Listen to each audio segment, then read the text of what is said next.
గోబీ 65 చేసుకుందామండి. దానికి హాట్ వాటర్లో సాల్ట్ వేసేసి గోబీని ఇలా ముక్కలు ముక్కలుగా చేసుకోవాలండి. గోబీ 65కి ఎలా కావాలో అలా చేసుకొని సాల్ట్ వాటర్లో 5 minutes ఉంచుకోవాలి. ఎందుకంటే దాంట్లో ఏమన్నా చిన్న చిన్న పురుగులు ఉంటాయండి.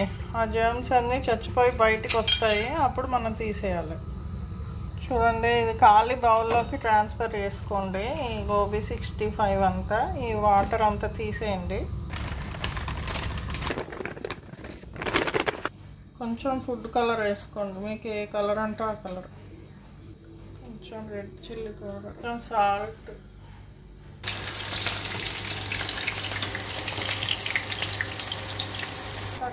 కొంచెం నూనె వేసుకొని జీలకర్ర, పచ్చిమిర్చి, ఎల్లుల్లిపాయలు అండి సన్నగా. సాల్ట్ కొంచెమే వేసుకోవాలి, ఇందాక వేసుకున్నాం కాబట్టి.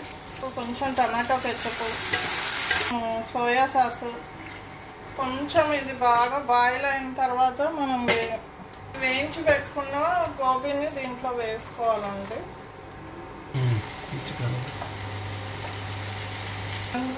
ఈ విధంగా రెడీ అయిన దానిపైన కొత్తిమీర వేసుకోండి, డిష్ అవుట్ చేసుకోండి. యమ్మీ యమ్మీ గోబీ 65 రెడీ అండి.